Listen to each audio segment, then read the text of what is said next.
Hello, my dear friends. Welcome back to English with Shyam sir. I'm Shyam sir talking to you. You're watching the editorial analysis. మనం హిందూ పేపర్లో August 18కి సంబంధించిన ఒక ముఖ్యమైన editorial ఆర్టికల్ని discuss చేయబోతున్నాము. అందరికీ అర్థమయ్యేలాగా సింపుల్గా తెలుగులో ఎక్స్ప్లెయిన్ చేస్తాను. What is the purpose of this editorial analysis daily series? మనం మొదలుపెట్టిన ఈ డైలీ సిరీస్ ఉపయోగం ఏంటి? What is the purpose? జాగ్రత్తగా వినండి. If you want to improve your English score in competitive exams, your reading skills and understanding skills must improve. ప్రతిరోజు news పేపర్స్లో వస్తున్న ఇంపార్టెంట్ ఆర్టికల్స్ని చదివి అర్థం చేసుకోవడం అనేది చాలా చాలా చాలా ఇంపార్టెంట్ కదా. కాబట్టి ఈ వీడియో చూడటం కంప్లీట్ అయిన తర్వాత ఈరోజు హిందూ పేపర్లో ఈ ఆర్టికల్ వచ్చింది, ఇది మీరు చదవండి.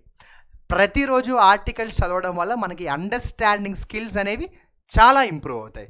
అస్సలు లేట్ చేయొద్దు, స్టార్ట్ చేద్దాం. సో ఈ ఆర్టికల్ దేని గురించో నేను మీకు ముందే ఒక క్లియర్ ఐడియా ఇచ్చేస్తాను.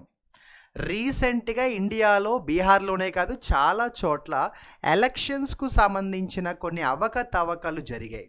అవి ఎప్పటి నుంచో జరుగుతాయి ఇండియాలో, మనందరికీ తెలుసు. ఈ మధ్యన అదొక డిబేట్ లాగా మారిందనమాట. సో ఈ అవకతవకలకు సంబంధించి ఎలక్షన్ కమిషన్ ఆఫ్ ఇండియా చాలా మిస్టేక్స్ చేస్తోంది, తెలిసి కూడా కొన్ని తప్పులు చేస్తోంది అని సుప్రీంకోర్టు ఎలక్షన్ కమిషన్ ఆఫ్ ఇండియాకి మొట్టికాయలు వేసింది. అంతే, అంతకంటే ఏం లేదు. ఇది బేసికల్గా ఈ ఆర్టికల్ యొక్క జిస్ట్ అనమాట. బట్ నేను డీటెయిల్డ్గా చెప్తాను, సెంటెన్సెస్ చదువుతాను, మీకు అర్థమయ్యేలాగా సింపుల్గా ఎక్స్ప్లెయిన్ చేసేస్తాను. సో హెడ్లైన్స్ ఏమన్నారంటే రోల్ రీకాల్ అన్నారు. ఎందుకు అలా అన్నారో చెప్తాను. The supreme courts intervention highlights the election commission of India's procedural failure. So election commission of India ప్రతి ప్రొసీజర్లో దారుణంగా ఫెయిల్ అవుతోంది కాబట్టే సుప్రీం కోర్ట్ ఆఫ్ ఇండియా ఈ మ్యాటర్లో ఇన్వాల్వ్ అయింది. So supreme court of India involvement అయ్యిందంటేనే ఎలక్షన్ కమిషన్ ఆఫ్ ఇండియా తన పని తను చేయడంలో ఫెయిల్ అయిందని మనం అర్థం చేసుకోవాలని హెడ్లైన్స్లోనే చెప్పేశాడు.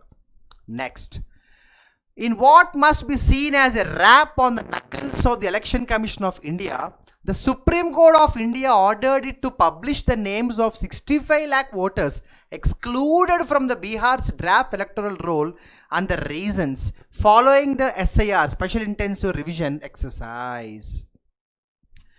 రీసెంట్గా ఏమైందంటే బీహార్లో జరిగిన ఎలక్షన్స్కు సంబంధించి 65 lakh ఓటర్స్ యొక్క డీటెయిల్స్ని ఎలక్షన్ కమిషన్ ఆఫ్ ఇండియా క్లియర్గా మెన్షన్ చేయలేదు. అంటే 65 లక్షల మంది ఓటర్స్ యొక్క వివరాలు క్లారిటీగా చెప్పడంలో election commission of India fail అయింది. కాబట్టి సుప్రీంకోర్టు చాలా సీరియస్గా ఈ మ్యాటర్లో ఇన్వాల్వ్ అయ్యి ఎలక్షన్ కమిషన్ ఆఫ్ ఇండియాకి ఒక ఆర్డర్ ఇచ్చింది. ఏమనంటే మీరు వెంటనే ఆ 65 lakh ఓటర్స్ ఎవరినైతే మీరు బీహార్ డ్రాఫ్ట్ ఎలక్టరల్ రోల్ నుంచి ఎక్స్క్లూడ్ చేసేసారో నాకు ఆ డేటా పంపండి. ఆ 65 lakh ఓటర్స్ ఎవరో నాకు ఆ డేటా డీటెయిల్స్ అన్నీ కూడా నాకు త్వరగా పంపండి, following the SIR. So special intensive revision త్వరగా చేయండి, SIR ఎక్సర్సైజ్ ఫాస్ట్గా చేసిన తర్వాత ఆ డేటా ఏంటో మాకు పంపండి అని ఎవరికి చెప్పారు? సుప్రీంకోర్టు ఎలక్షన్ కమిషన్ ఆఫ్ ఇండియాకి చాలా సీరియస్గా చెప్పింది. That it required the court to compel the ECI to follow the basic principles of natural justice for these voters underscores the pressing lacunae in the institution's conduct of the SIR and the presumptuous and hasty manner of its implementation. ఏం లేదు, బేసికల్గా చెప్పాలంటే election commission of India తన బాధ్యత తను చెయ్యాలి అని జనాలు ఏదైతే డెమోక్రసీలో ఓట్లు వేస్తారో ఓటర్స్కి ఉండాల్సిన కనీస న్యాచురల్ జస్టిస్ కాపాడడం election commission of India responsibility. కానీ ఆ బాధ్యత ఏదైతే ఎలక్షన్ కమిషన్ ఆఫ్ ఇండియాకి న్యాచురల్గా ఉంటుందో తనకున్న ఆ రెస్పాన్సిబిలిటీని సుప్రీంకోర్టు వచ్చి గుర్తు చేయడం అనేదే చాలా గొప్ప విషయం. ఇక్కడ సుప్రీంకోర్టు ఎలక్షన్ కమిషన్ ఆఫ్ ఇండియాకి తన బాధ్యతలు గుర్తు చేసిందంటే మనం అర్థం చేసుకోవాలి ఎలక్షన్ కమిషన్ ఆఫ్ ఇండియా ఎంత యారోగెంట్గా బిహేవ్ చేస్తుందో. యారోగెంట్ అని నేను చెప్పట్లేదు, ప్రిజంప్షియస్ అంటే arrogant. Okay, so election commission of India ఎంత కంగారుగా, ఎంత పొగరుగా తను బిహేవ్ చేస్తుందో, మరీ ముఖ్యంగా ఎస్ఐఆర్ అంటే ఇందాక చెప్పినట్టు స్పెషల్ ఇంటెన్సివ్ రివిజన్ ఎక్సర్సైజ్ లాంటి ఎక్సర్సైజ్ చాలా ముఖ్యమైన exercise.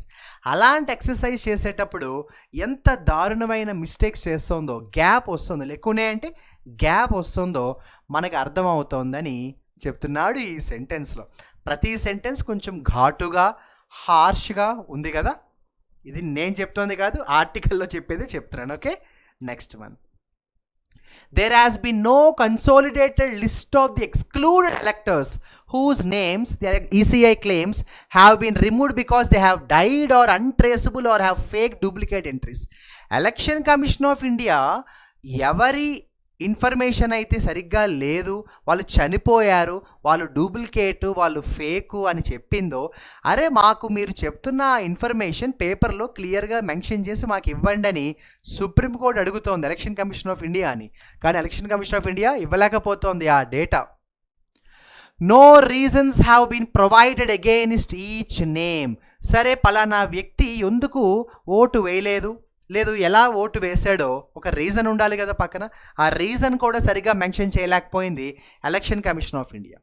Data analysed by the Hindu on the ground reports have highlighted significant anomalies. Hindu news paper వాళ్ళు కూడా రీసెర్చ్ చేశారంట, సర్వే చేశారంట. ఆ చేసిన సర్వేలో చాలా అవకతవకలు కనిపించాయంట ఈ ఓటర్స్ లిస్ట్లో. A much higher number of women, close to 32 lakh, and than men, 25 lakh men, have been excluded despite more men having migrated. And recent death rates have been slightly higher among men too. మెన్లోనే కాదు, ఉమెన్లోనే కాదు, ప్రతి విషయంలో election commission of India ఇచ్చిన డేటాలో చాలా అవకతవకలు జరిగాయంట. ఉదాహరణకి election commission of India ఇచ్చిన డేటా ప్రకారం ఎక్కువ మంది మైగ్రేట్ అయిన వాళ్ళలో మెన్ ఉన్నారని చెప్పింది, కానీ ఇక్కడ ఉమెన్ ఉన్నారు. అలా ప్రతి స్టెప్లో election commission of India wrong information ఇచ్చిందని హిందూ పేపర్ వాడి సర్వేలో కూడా వాడికి అనుకున్నట్ట. Reports indicate that several voters have been wrongly identified as dead or had not been enumerated despite having valid voter IDs and proof of residence. విచిత్రమైన విషయం ఏంద్రా అంటే చాలామందికి ఓటు వేసే హక్కు ఉన్న వాళ్ళు కూడా ఓటు వేయలేదంట. చాలామంది చనిపోయిన వాళ్ళు ఓటు వేసినట్టుగా ఇన్ఫర్మేషన్ ఉంది. చాలామంది బ్రతికున్న వాళ్ళే ఓటు వేయకపోవడానికి కారణం వాళ్ళు చనిపోయారు అని రాంగ్ ఇన్ఫర్మేషన్ ఉందంట ఈ ఈసీఐ ఇచ్చిన డేటాలో. The court's intervention now provides a meaningful way. ECI deadline of September 1 to complete the filing of claims and objection is near for such voters to address their anomalous situations. So election commission of ఇండియాకి supreme court ఒక dead line అయితే ఇచ్చింది September 1వ తారీఖు. అంటే ఈరోజు August 18th కరెక్ట్గా చూస్తే 12-13 days ఉంది. అంటే 2 weeks కూడా లేవు, 2 వారాలు కూడా టైం లేదు. ఎలక్షన్ కమిషన్ ఆఫ్ ఇండియాకి అయితే బాధ్యత పెరిగింది. ఏంటి, ఆ ఓటర్ల లిస్టులో ఏవైతే అనామలీస్ ఉన్నాయో, అవకతవకలు ఉన్నాయో వాటికి సంబంధించి సుప్రీంకోర్టుకి ఎలక్షన్ కమిషన్ ఆఫ్ ఇండియా సమాధానాలు చెప్పాలి, ఎక్స్ప్లెనేషన్ చెప్పాలి. బట్ ఈ మ్యాటర్లో సుప్రీంకోర్టు ఇన్వాల్వ్ అవ్వడం చాలా మంచి విషయం అని చెప్తున్నాడు ఈ ఆర్టికల్ వాడు. The court will continue to hear the case on SIR which has other problematic elements too. Court ఈ కేసుని చాలా సీరియస్గా తీసుకుంది. ముందు ముందు కూడా ఫ్యూచర్లో కూడా సుప్రీంకోర్టు ఈ మ్యాటర్ని సీరియస్గా తీసుకుందంట. ఇంకా చాలా హియరింగ్స్, ఈ ఎస్ఐఆర్కి సంబంధించిన చాలా హియరింగ్స్ వినడానికి కోర్టు అయితే రెడీగా ఉందంట. ఈ మ్యాటర్ని చాలా సీరియస్గా తీసుకుంది. The constitutionality of the exercise itself, conducted after the ECA's own summary revision in January, remains to be educated. So బేసికల్గా ఈ ఎస్ఐఆర్ ఏదైతే ఉందో ఈ ప్రాసెస్ ఏం లేదు. ఎస్ఐఆర్ అంటే ఏంటంటే ఈ ఓటర్స్కి సంబంధించిన ఇన్ఫర్మేషన్, ఆ ప్రాసెస్ ఏదైతే ఉందో ఇది బేసికల్గా చెప్పాలంటే కాన్స్టిట్యూషన్కు సంబంధించిన కొన్ని రూల్స్ ఫాలో అవ్వాలి మనం. So the constitutionality of the exercise itself conducted after the ECI's own summary revision in January remains to be educated. మొన్న రీసెంట్గా ఎప్పుడో అంటే ఇది ఆగస్ట్ కదా, జాన్యువరిలో జరిగిన ప్రాసెస్కి సంబంధించిన జడ్జిమెంట్ కూడా ఇంకా ఫైనల్లో ఉంది. కోర్టు ఇంకా స్టడీ చేస్తూ ఉంది. మొన్న జాన్యువరిలో ఈసీఐ ఇచ్చిన ఈ ఎస్ఐఆర్ రిపోర్ట్ని కూడా సుప్రీంకోర్టు స్టడీ చేస్తోంది, ఇంకా డెసిషన్ తీసుకోవాలి.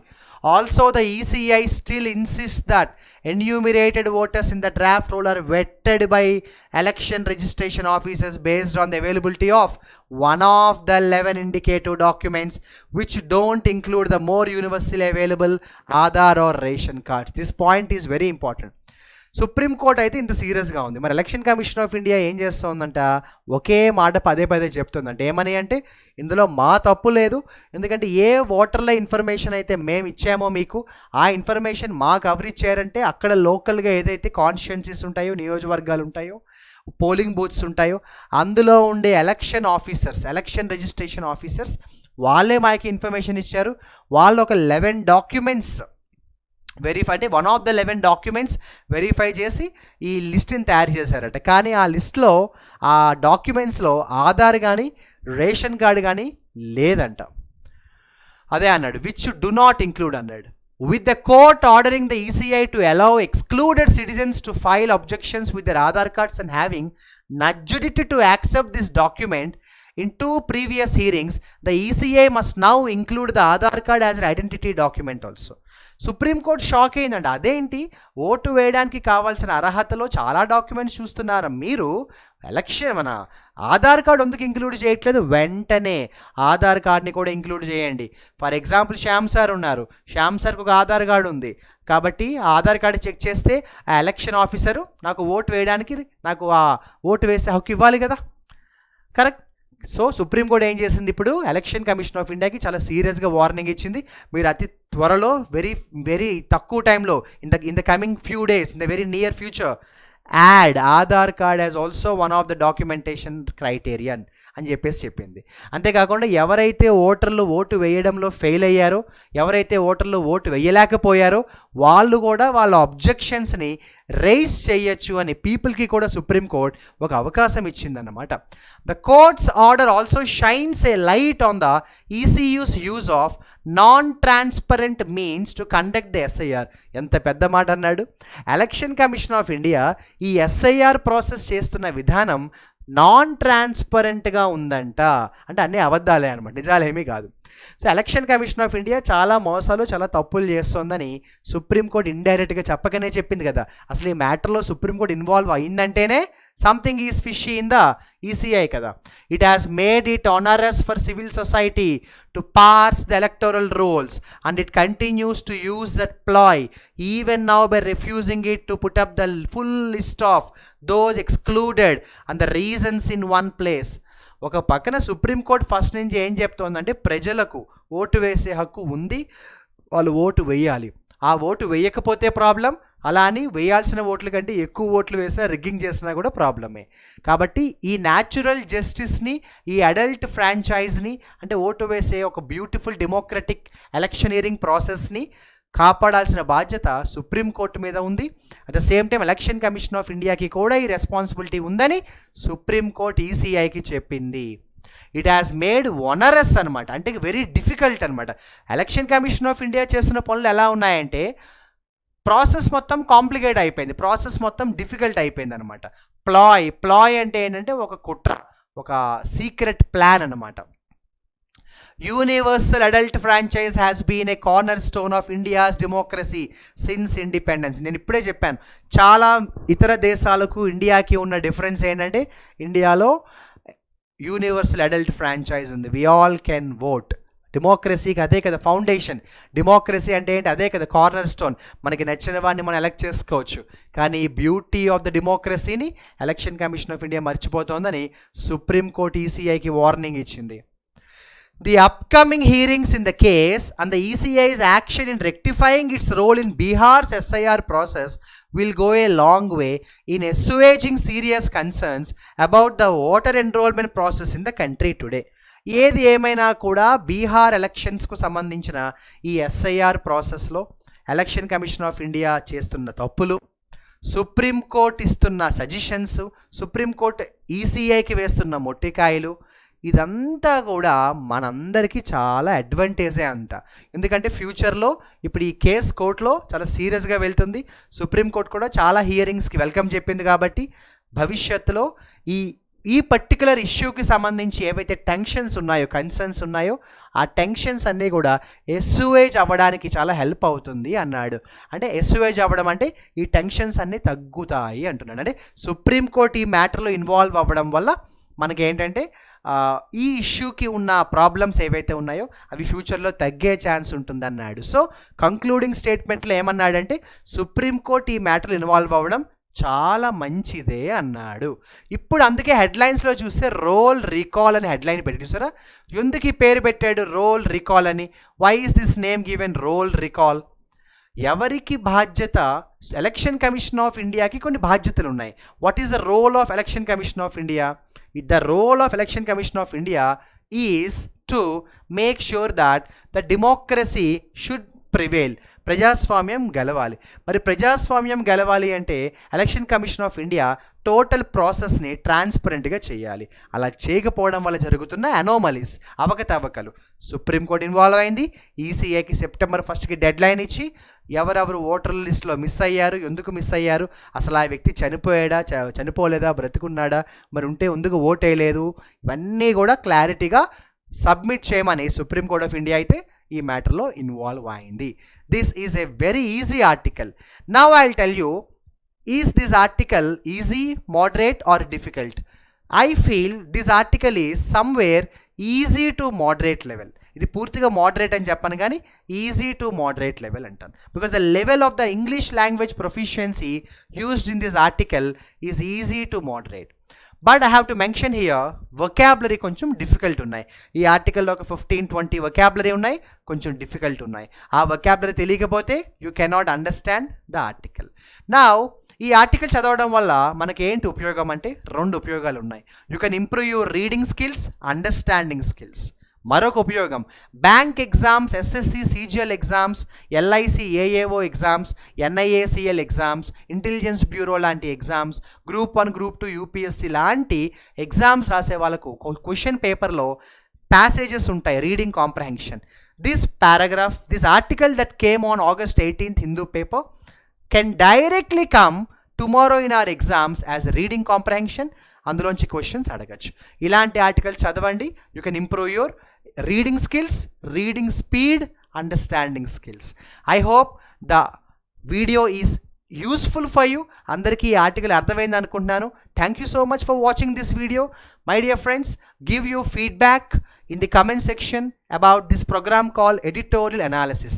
చెప్పాను కదా, యూట్యూబ్లో ప్రతిరోజు ఒక్క ఆర్టికల్ అయితే నేను ఎడిటోరియల్ అనాలిసిస్ చేస్తాను. ఆ వీడియో మీకు ఫ్రీగా యూట్యూబ్లో అప్లోడ్ చేస్తాను. బట్ ఇదే August 18th సంబంధించి there are 5 more articles which are very important. If you want to watch those 5 articles video explanations, మన ఇంగ్లీష్ విత్ శ్యామ్ సార్ యాప్లో ఎడిటోరియల్ అనాలిసిస్ అనే కోర్స్ ఉంది. ఆ కోర్సులో you can watch those articles as well. మరీ ముఖ్యంగా banking ఆస్పిరెంట్స్కు ఈరోజు అంటే August 18th సంబంధించి ఒక 2 ఆర్టికల్స్, ఎకానమీకి బ్యాంకింగ్ సెక్టార్కి సంబంధించి 2 ఆర్టికల్స్ వచ్చాయి. ఆ 2 ఆర్టికల్స్ ఎడిటోరియల్ అనాలిసిస్లో చూడొచ్చు. బ్యాంక్ ఎగ్జామ్స్కి సంబంధించి మాస్టర్ స్ట్రోక్ అనే కోర్స్ ఉంది. ఆ కోర్సులో కూడా you can watch this video. Wish you all the best. Keep reading, keep working, stay very positive and stay motivated. Signing off, your Shyam sir.